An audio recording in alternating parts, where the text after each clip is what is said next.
Welcome to the 2022 Greater West Bloomfield State of the Communities. Live from Green Media Center in West Bloomfield Township, here is your host, Maddie Mustion. Hello and welcome to the 4th Annual Greater West Bloomfield State of the Communities. I'm Maddie Mustion, host of The Splash Live, coming to you from the studios of Civic Center TV in West Bloomfield. I will be your moderator for tonight's event, which will also be simulcast live on the radio on 89.3 Lakes FM. Tonight we celebrate and learn more about the 4 communities and share important information from the leaders of the Township and Tri-Cities. For those local viewers of Civic Center TV and for those newer members of our audience, I'd just like to talk a little bit about the programming that you can enjoy on our channels. In the past few months, we have reimagined The Splash, which used to be a weekly news program that featured stories, segments, and interviews about people, events, and projects in the 4 communities. It is now a daily morning show that takes place live at 9:30 a.m., hosted by me, Maddie Mustion, where we talk to important people making an impact in our community, while also taking a look at some of the businesses and events that Greater West Bloomfield has to offer. And each weekday from 10 until 11 a.m., we bring you the Oakland County Megacast. Tune in as host Tyler Keefe provides you the most up-to-date information on the coronavirus from Oakland County area newsmakers.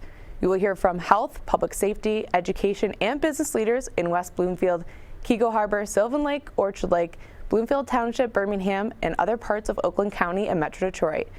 From 11 a.m. to noon, we broadcast the Michigan Megacast, which looks at the entire state of Michigan and all of the great people and stories that are happening around the Great Lakes state.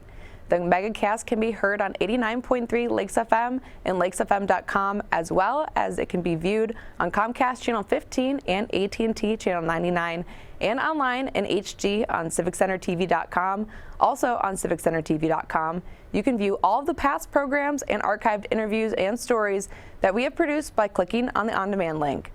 Now I'd like to talk about something that is exciting happening each year, and that is Sunshine Week. It is one of the inspirations for our panel discussion that we bring you here this evening. Sunshine Week is a national celebration with involvement from communities throughout the country. The goals of Sunshine Week are to provide greater access to public information, foster relationships between the government and the people it represents, and to inspire community involvement and government transparency. We think that by the end of tonight's program that you will find that our State of the Communities is a perfect tribute to those ideals. Almost 2 years ago today, the world and the local community were halted because of the beginning of the COVID-19 pandemic. At the time of last year's broadcast, there were more than 730,000 confirmed cases of COVID-19 in Michigan. As of today, there have been more than 2 million confirmed cases. That's the backdrop with which we bring tonight's virtual presentation of the State of the Communities. Now let's take a time to meet the 4 leaders participating in tonight's program. Joining us tonight, we have Township Supervisor of West Bloomfield since 2016, Steve Kaplan, current Mayor and Council Member for the City of Keego Harbor. Let's welcome John Fletcher. Council Member since 2016 and elected Mayor in November of 2020. Say hello to Mayor Ben Clark from the City of Sylvan Lake. And finally, from the City of Orchard Lake Village, let's welcome current Council Member and Mayor Norm Finkelstein.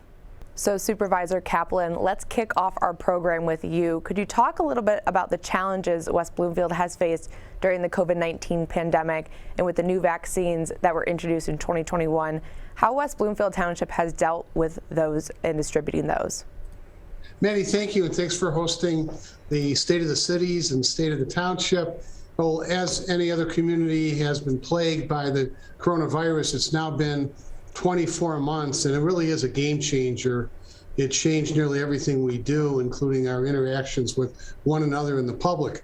But fortunately, we, like many cities and townships, we instituted measures, Maddie, trying to keep everybody safe. And we're pleased to say of the 97 employees at Town Hall, only 17 contracted COVID and nobody was seriously ill. But as COVID is winding down, at least we think, the coronavirus, I think there are permanent changes. For example, we have our plexiglass at the windows where we meet the public. I think they're there to stay. I think people are much more vigilant and diligent, Maddie, about keeping clean, hand sanitizing, and social distancing. But through it all, we remained open, and we hope we continue to provide good services to our public. And Mayor Fletcher, in 2020, Keego Harbor was the recipient of federal grant money under the CARES Act. How has the COVID-19 pandemic impacted Keego Harbor since then, and have you gotten more aid from the federal government to help? Well, we have, and us like everybody, we were greatly affected by the pandemic. Wearing of masks. We did City Hall by appointment only for quite a while. And even now, staffing is somewhat of a problem. We worked with Oakland County quite a bit to help our restaurants. Keego Harbor has quite a few food establishments, and to the heaters and igloos and fuel, and trying to always keep them abreast of any grants that were available. And so I think our staff really did a fantastic job working their way through it. Our public safety department, they all had the same struggles as everyone else did, that you're having to deal with the general public under those circumstances, and thank God we're getting past the hurdle. And we have received American Rescue Act funds, and we're supposed to get, I believe, $384,000 total. We want to make sure that we utilize it, not only meeting the guidelines of it, but in ways that will really affect the quality of life for our residents. And for Keego, it's been a struggle with the COVID, like I say, the employment, and with our budget as well. We are still operating with less money today than we did before the Great Recession hit in 2008. And so there's challenges, and I'm very proud of our leaders, our former council people, that we've carried through all this. And with the pandemic, it just made it so much more challenging. And the Zoom meetings, and they were a curse and a blessing in some ways. You don't have that in-person contact, which we all really need. But I think it's opened up a door that we actually have worked with Dave to make sure that all our meetings in the future are going to be hybrid. Because I do believe that we will get much more participation, that people have learned how to use Zoom, and that you can sit in your living room and not only watch the council, it's been available on our public access, of course, but now you can interact. You can go on Zoom and you have an interaction with your council or the planning commission. And so in some ways, it's been somewhat, I hate to say it's been a blessing in some ways, but for sure, there's been highlights of this, bringing the community together in the beginning of the pandemic, beating pots and pans, appreciating our first responders, caring for other people. So I think, so you've got to try to look at the bright side. Let's turn now to Ben Clark, Mayor of Sylvan Lake. Ben, over the past 2 years, the City Council has done some great things to continue on with community engagement and activities during the COVID-19 pandemic. Ben, can you tell us about what those events have looked like over the past 2 years? Sure. So last year and the prior year, we had residents step up and organize events that brought us hope and solidarity through another difficult year. We saw things like a monthly glow roll, blood drives, Wednesday game and yoga night, and those are just some of the events that made last year memorable.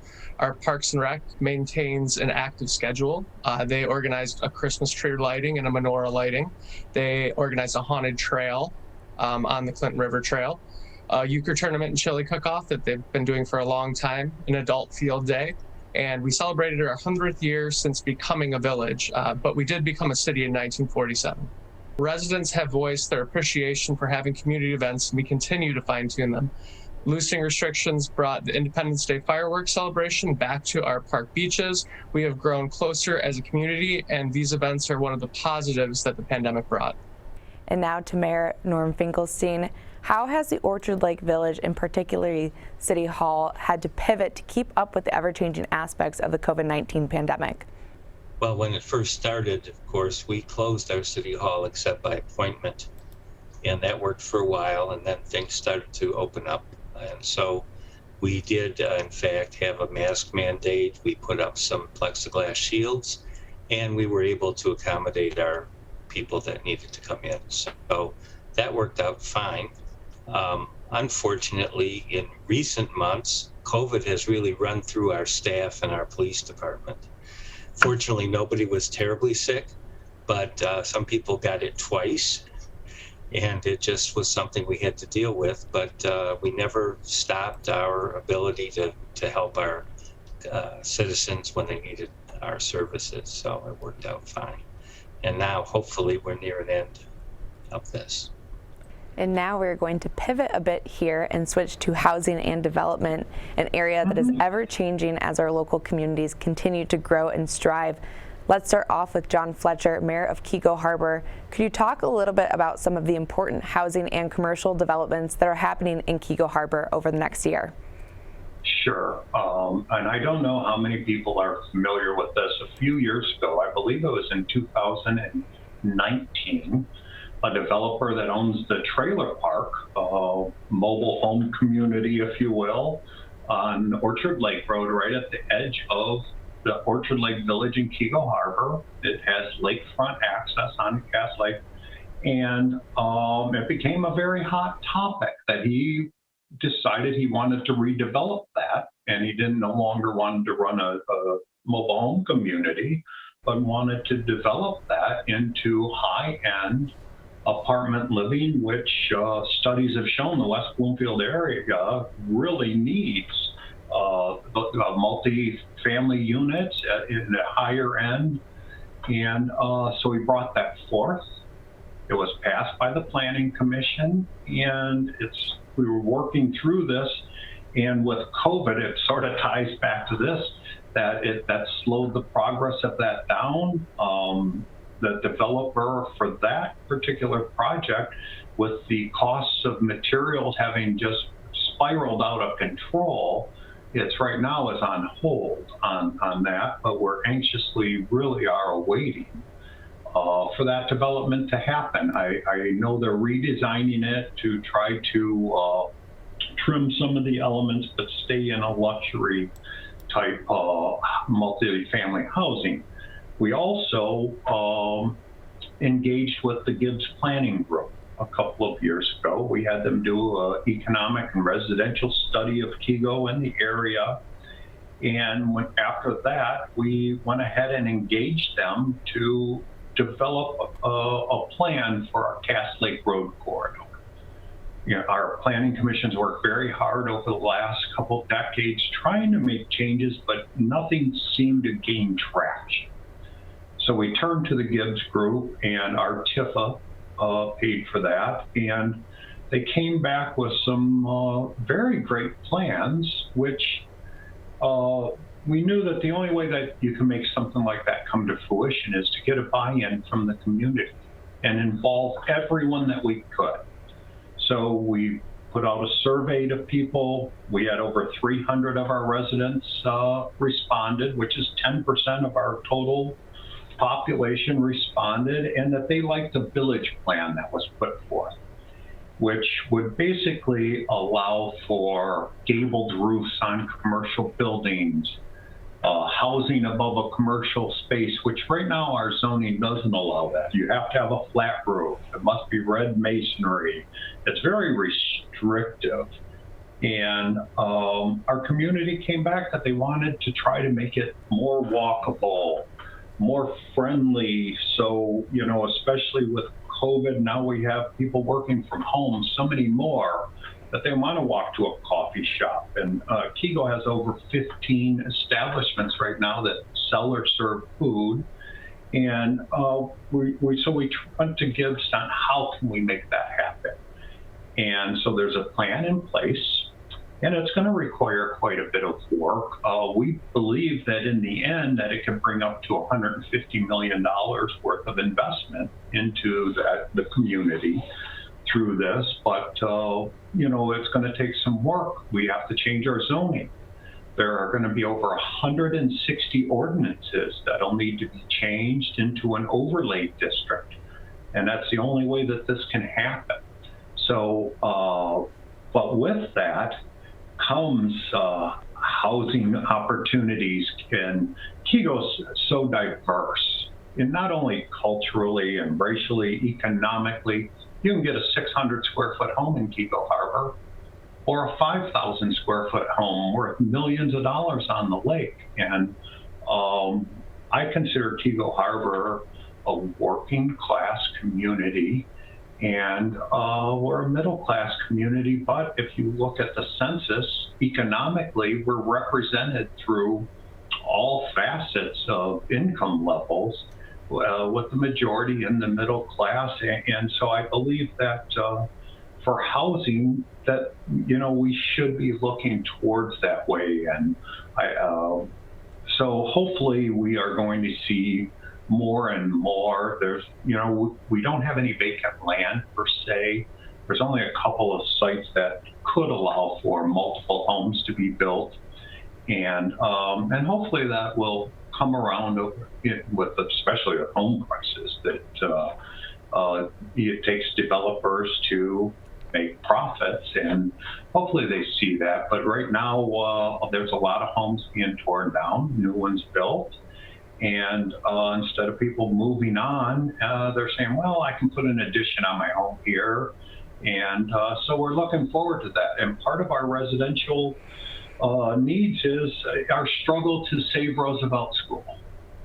You know, it's been a cornerstone of our community for 102 years. My mom went to Roosevelt. I went to Roosevelt, children. And we're doing everything we can to save Roosevelt and keep it operational as a school, because I think that ties directly to residents and housing starts. And it's very important to people to have a school in your community. And with the closing of Abbott, which is actually in Orchard Lake, it does, it's changing things, but hopefully we can keep Roosevelt open, and that will help us keep moving forward in the right direction with our housing. And Mayor Ben Clark, having the nickname the prettiest little city in the state of Michigan means that you guys have a standard to uphold in the community. Could you talk about some of the residential and commercial updates that happened this year, as well as the master plan revisions that you guys have coming up? Sure. So there are lots of residential revisions and construction going on in our neighborhood. You can see it throughout the whole city. Houses continue to sell more quickly, and there is little housing or rental stock in Sylvan Lake right now. We are nearing the completion of our master plan, as you mentioned. It's a revision. I encourage all residents to get involved.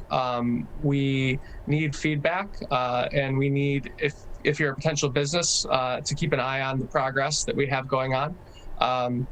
The updates are linked in our city website, sylvanlake.org. The best time to get involved is before the plan is complete. Last year, we welcomed the Sylvan Table to Sylvan Lake. They are farm-to-table restaurant with 3 large greenhouses supplying fresh vegetables and their ever-rotating menu. The progressive approach to dining has been incredibly successful. We hope it inspires other businesses with a similar vision to consider Sylvan Lake as a prosperous city to locate. Steve Kaplan, when you drive around West Bloomfield, it's not hard to notice some of the new subdivisions and apartments being built in the community. Could you give us an update on these housing developments, as well as some of the new commercial developments in West Bloomfield? Well, Maddie, having interviewed many of the West Bloomfield officials, she probably could present this, but she's kind in asking me. As everybody knows, West Bloomfield is a bedroom neighborhood community. We don't have any industry. Our businesses are mainly restaurants and office buildings and plazas. We've had numerous subdivisions constructed in the last 2 years or are under construction. And we conducted a housing study 1.5 years ago, and that housing study told us that we were saturated with senior citizen facilities. I should talk as I'm reaching that age. And we need more density. We need more apartments. We need more clustered homes. And we followed that. Now, we have one of the best planning directors in the state. Her name is Amy Neary, and I know you've interviewed her. So she deserves a lion's share of the credit here. But you asked about various subdivisions. We have these new ones. One is called see Trail, the Trails. We have another one, Pinnacle Homes, which is Legacy Homes. These are off of Pontiac Trail near Halstead. Then the Reserve of West Bloomfield at Walnut Lake and Haggerty. And then you know about our apartment building. It's called Town Court. Town Court. It's at 14 Mile Orchard Lake. 192 units, 4 stories, starting at $1,700 per month. My son is doing a commercial here.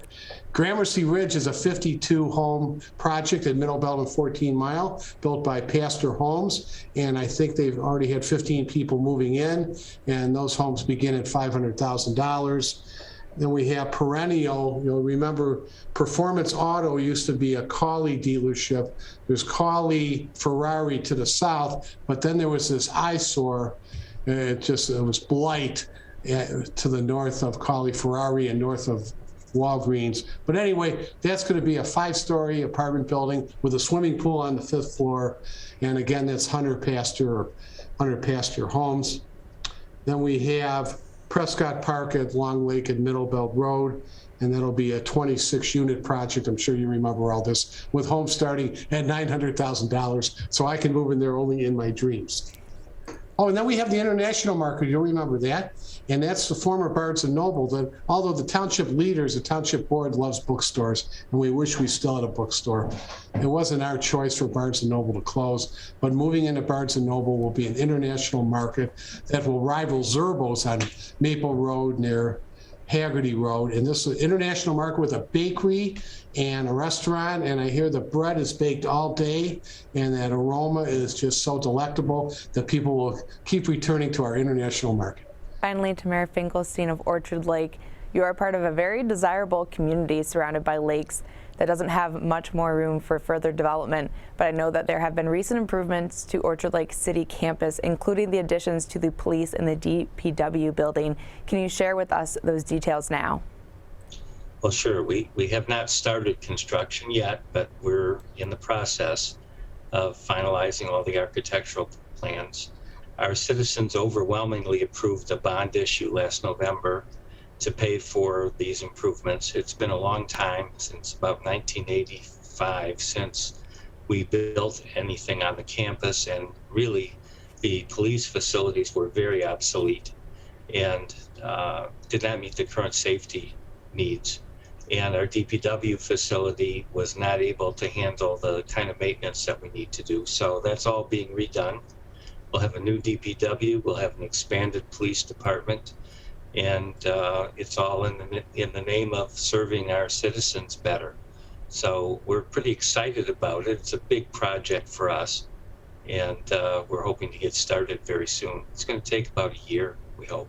Let's move on now to the subject of infrastructure. At the federal and state government levels, there is always talk about the need for improved infrastructure, but the leaders of the local levels of government are probably the ones who hear about it most from their constituents. Let's start this part of our program off with Sylvan Lake's Ben Clark. Included in your master plan, there are updates for general plans to the Orchard Lake Road corridor, commercial development, as well as some add-in and the great improvements for the infrastructure in Sylvan Lake. Mayor Clark, could you tell us about those plans and how they would benefit the residents and visitors in Sylvan Lake?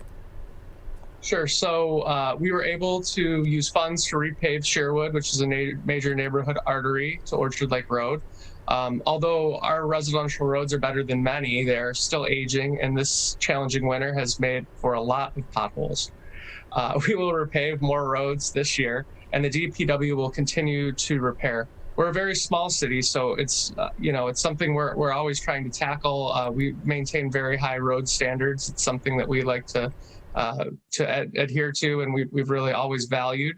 With that, state funding only covers a small portion of the road expenses. Our approved infrastructure millage will start when the old one expires next year.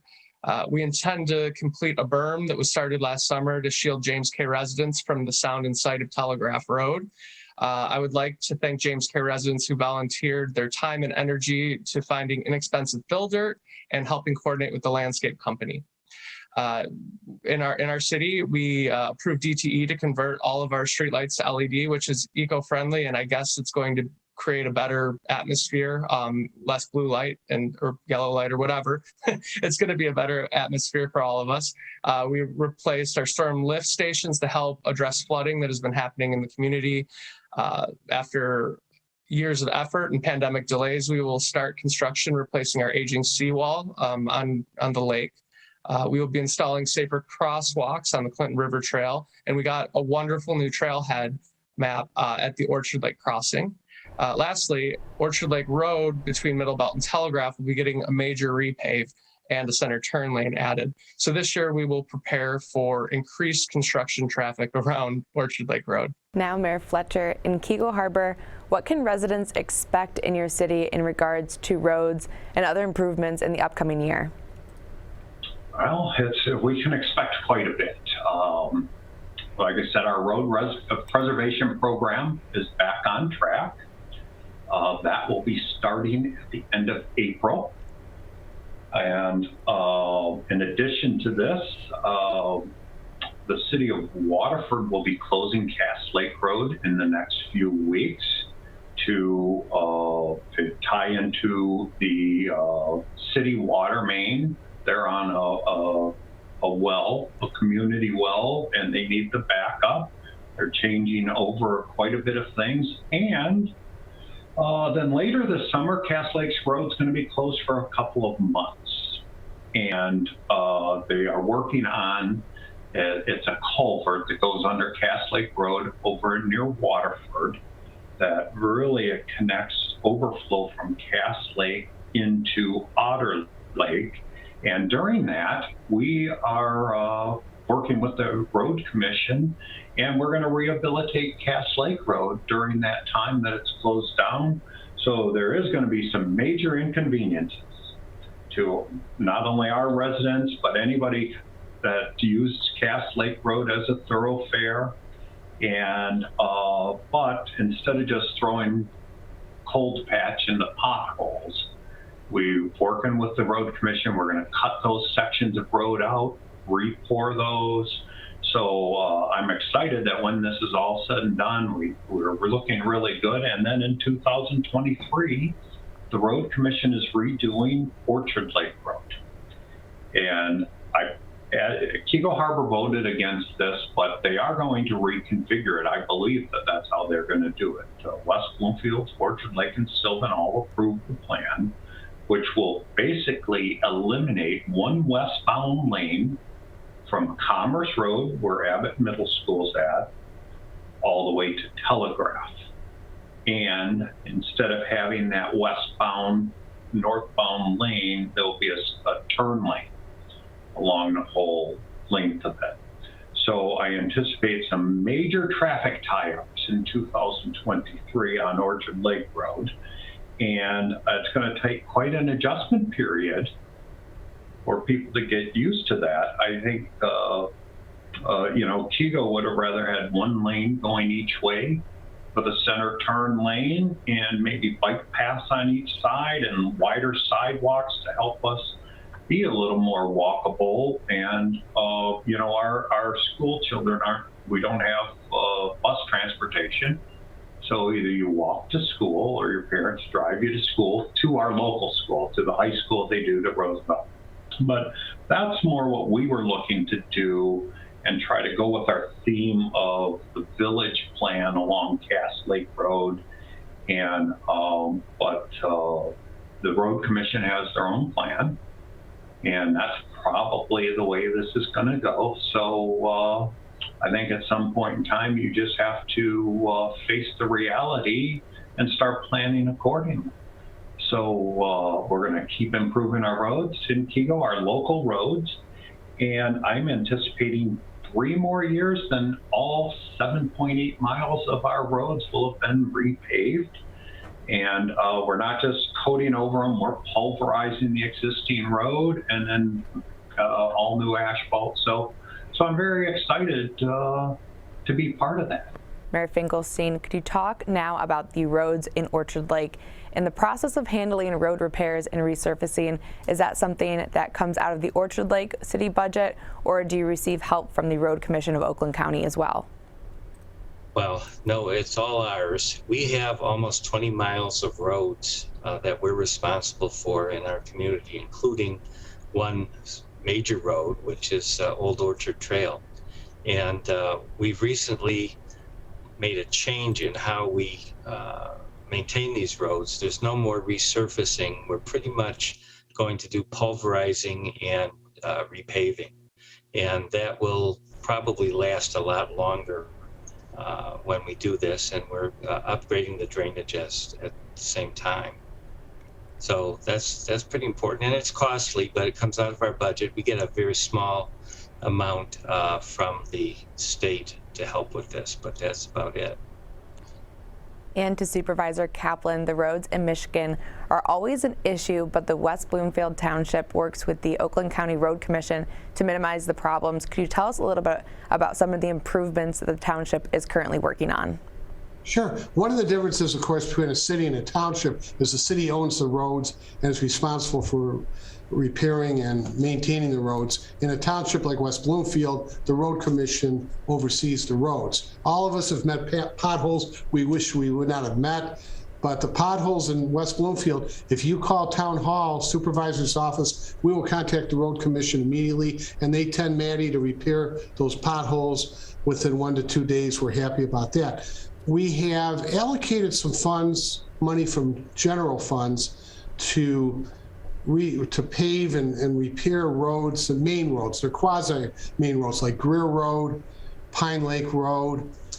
Those are a Green Road. These are roads that we enter into a 50-50 partnership with the road commission, and the process is called a preservation overlay. You've seen that. It looks like it's shiny black asphalt. It's attractive.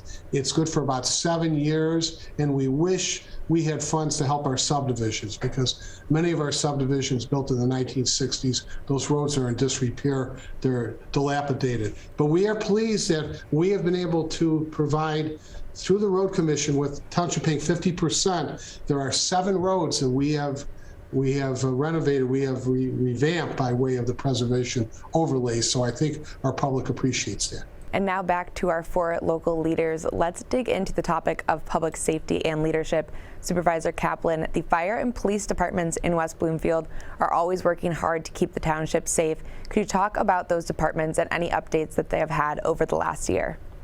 Now, of course, we're biased because we selected the police chief and the fire chief, but we think Police Chief Mike Patton and Fire Chief Greg Flynn are among the best in the state, if not the best. We are proud to tell your audience, Maddie, that our response time, if a person calls 911 anywhere within the township, you're likely to have a police vehicle or a fire engine or a fire truck at your home within 3 to 4 minutes, which is important. We know about heart attack victims, stroke victims needing immediate attention, and that is one reason that the public has supported our public safety millages. And because of that, we have the funding. Part of our public safety is paid for through the special millage, other is paid for but through general funds. But we think that our officers are well trained. They tend to be very kind and respectful toward our public. You haven't heard about any incidents in West Bloomfield with extremely bad attitudes or excessive force or abusing prisoners or inmates or arrestees, and that's because we're hiring high quality people. We have tremendous training, and we have leadership at the top. Now to Keego Harbor, Mayor Fletcher, could you talk about some of the developments in public safety and emergency response departments over the past year? Yeah, a lot ties back to COVID once again, that everybody has had to change the way they operate. Chief Lynn's done a fantastic job.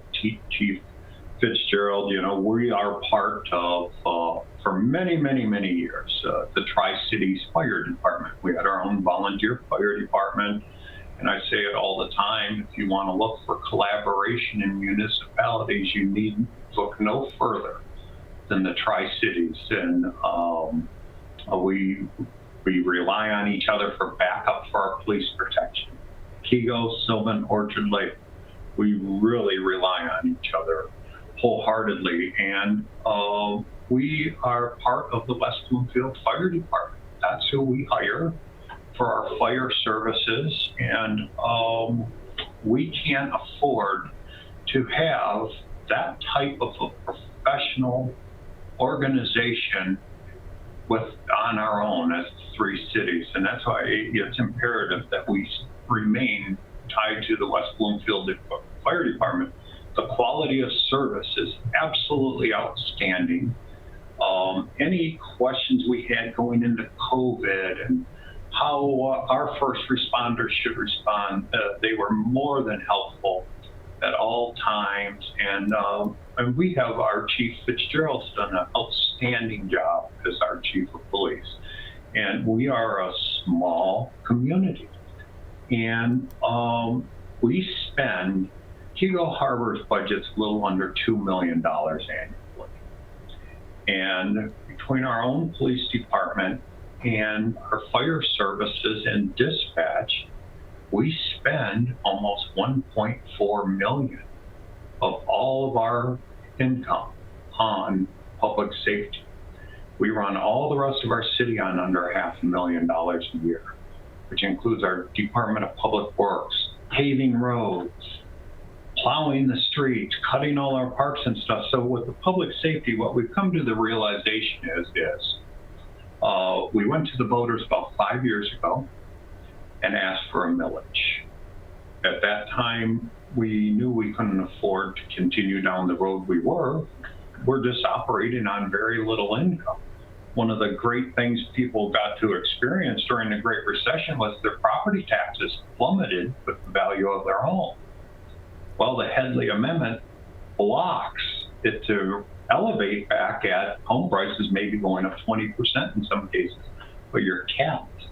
And so we went to the voters. At that point in time, we had spent $600,000 that year on our police budget, just for our police budget.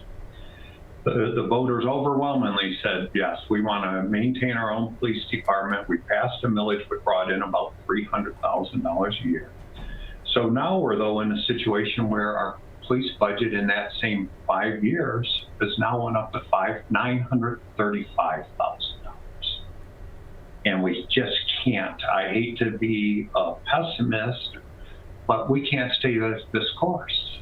We can't function as a city. It's actually breaking us that we run our whole administration on 2 full-time employees, 2 part-time employees, closed on Fridays. We need our public safety. So we're going to go to the public again. So I hope a lot of people are watching. We need your help and your support. We're going to go back for a millage increase for our public safety. You know, with everything that's happened in the last 2 years, and there was sort of an anti-police sentiment there for a little while that officers aren't available. And the only way we're going to bring in high-quality officers, afford them the training that they need, and right now, we really need to add a couple full-time officers to our force. I believe that wholeheartedly. We have 4 full-time officers, and it's not enough. We're trying to fill in all our schedule with part-time officers, and their availability is almost non-existent. And we're trying to run a marine patrol to help protect the sandbar, and which is one of the biggest problems that we face in the summer is, if people aren't familiar, the whole east side of Cass Lake, even though the whole lake is surrounded by sand, people congregate on the Keego Harbor shoreline, and every weekend on the weekend, our population more than doubles. They anticipate between 600 and 850 boats come out there and anchor, and you have 3,000 to 4,000 people doing God knows what in the water, and there's been a respect for other people lost in this. I'm a lakefront property owner, and I see it. People anchor 20 feet from your dock and then turn their stereos on full blast, lewd behavior, all these things that you see where that didn't exist 15 and 20 years ago. It may have been busy, but people still respect. So it's very important that we have a marine patrol, and we're trying to reach out to the sheriff's department for help, our county commissioners, and Mr. Coulter at our Oakland County Executive. And we're trying to get that done, but the biggest thing for us is to get a millage passed that I'm hoping we can get enough to at least pay for 70% of our police department so that we can continue to fund our administrative. They deserve a pay raise. They deserve a quality of life. And so that's the only way it's really going to happen. You know, we want our employees and our police officers to be happy. We want them to make a good living. We want to provide proper training. And, you know, in order to do that, it requires funding. So that is coming. All the Keego residents, that is coming on this year's ballot. We are going to have a public safety millage again. And I just laid out why. Mayor Finkelstein, now to you. Can you talk a little bit about the role of your police and the Tri-City Fire Department and how they have played a role during the COVID-19 pandemic for the citizens of Orchard Lake? Well, our police department's been very active. We are very fortunate. We did have a retirement of Chief Joe George after 10 years as our chief, and he really helped modernize our department. We promoted Bill Nicholson to police chief, and he's been doing a great job over the last year. We also promoted Sergeant Banks to lieutenant, and he is handling our detective work. So they've been pretty busy. Also, especially in the aftermath of the Oxford situation, we had a lot of problems at the Abbott Middle School with students who were calling in false reports of problems and so forth. And so we had to deal with that, but that's fortunately died down. We now have resource officers in both Abbott full-time and at St. Mary's campus through our police department, and that's been working out very well. So we're maintaining, and of course Tri-Cities Fire Department, we're very happy with that whole arrangement with West Bloomfield handling the actual fire department and our multiple communities paying for it. Fire station is in our community, and it's excellent. And finally, Mayor Clark, since last year's State of the Communities event, Sylvan Lake has welcomed your newest police chief, Corey O'Donoghue, as well as adding in some crucial safety features to the city. Could you tell us some more details about those updates? Absolutely. So on January 17th, we welcomed our newest police chief, Corey O'Donoghue, and I'd like to thank our former police chief, Brian Bassett, for doing a great job. Last year, we installed 9 new radar street signs that enhance public safety to our vibrant pedestrian community. We are planning for the future by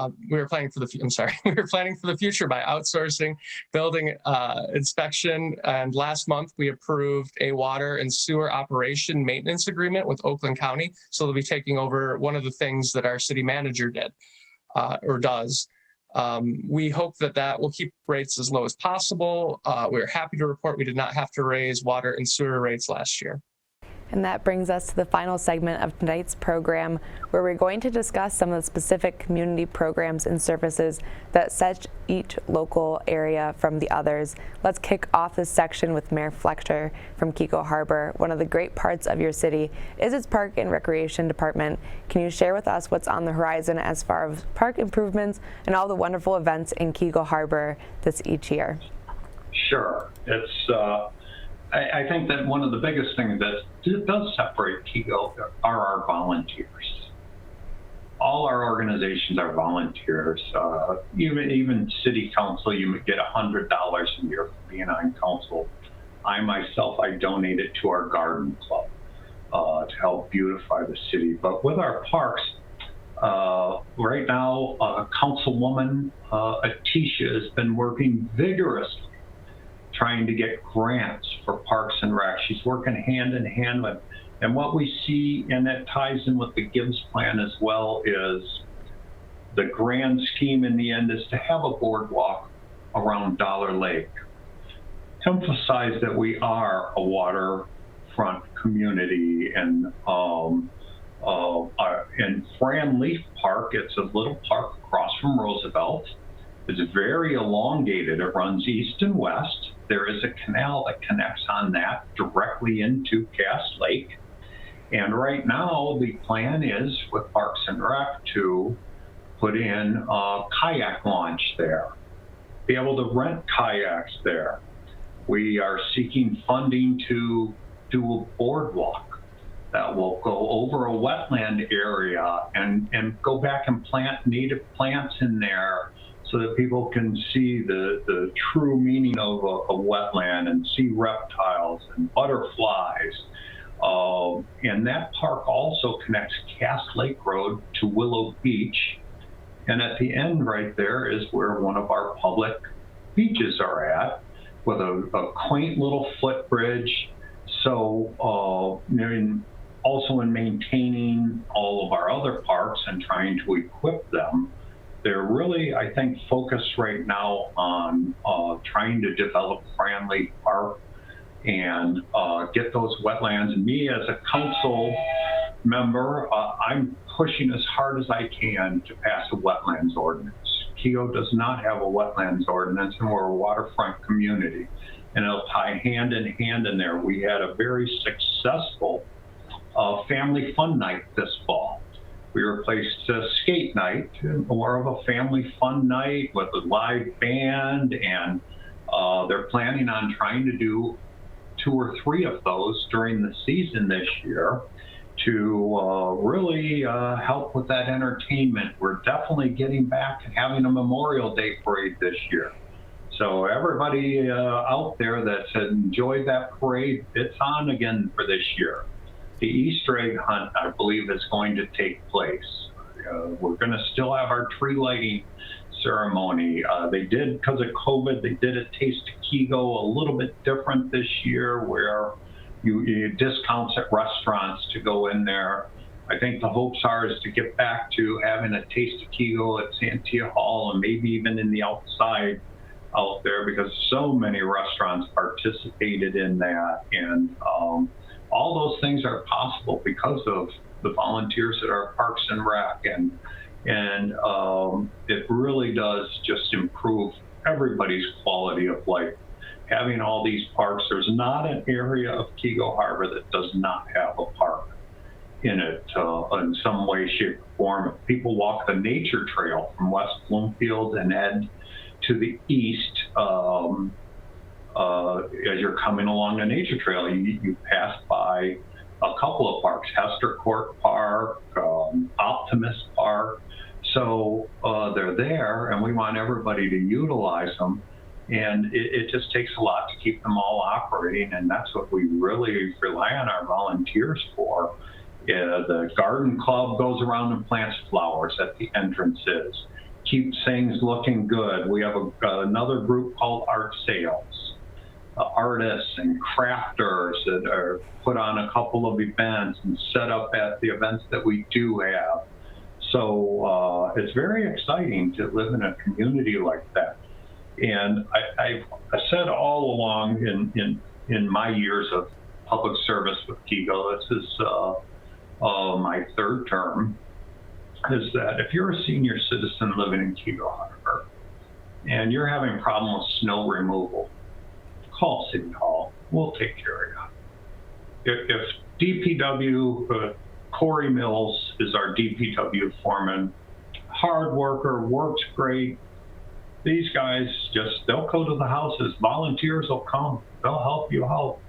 If you're a senior and you need help with your lawn, call us. Call City Hall. If we can't get somebody from the DPW there, we'll call on our volunteers and we'll help you. And that's what Keego is about. And we really are a small, friendly community, and without those programs and the funding for them, I think it would take away a lot of what it means to live in Keego. Mayor Finkelstein, Orchard Lake is home to the Greater West Bloomfield Historical Society, which honors the history of the entire area. Could you talk about the great work that they do there and the new renovation of the Orchard Lake Museum? Yes. Of course, during COVID, it was pretty much closed down, but they've done a wonderful job redoing it. Everybody should be a member. Most of us, I think, are in Orchard Lake. I know my family and I are members, and we enjoy it. It's sort of outgrowing its facility, but in the meantime, they've done a great job of keeping it up, and it's worth a trip to see it. Also, from there, we handle the visits to Apple Island, which of course is owned by the West Bloomfield School District, and it's very well worth going over there. There are going to be 2 new boats this year that West Bloomfield has bought to take students over there and other people that are interested in exploring Apple Island. So that's all part of the historical museum. Mayor Finkelstein, could you also touch on some of the other community programs and services that you have implemented in Orchard Lake over this past year? Well, our annual community block grant funds are dedicated to and allocated to the Haven shelter. We do this pretty much every year. Our St. Mary's Fair has been a big item in our community for years. Unfortunately, it's not going to happen this year. Of course, it didn't happen last year, and I'm not sure what the future will bring. But those are some of the things that we've done. Mayor Clark, one of the great things about Sylvan Lake is its parks and the community center. Can you share with us some of the updates with the new ordinance that allows residents to hold their own events in those public spaces in Sylvan Lake? Absolutely. Yeah. A bit over a year ago, we passed an ordinance to provide a system by which residents can submit an application to hold a community event in public spaces. It has been incredibly successful, and we are thrilled to see our community center being regularly utilized by residents. The challenge has brought, the change has brought food trucks, small outdoor concerts at our community center, a weekly game night and yoga event, and public speakers, and anyone has the opportunity with a good idea to make it a reality in Sylvan Lake.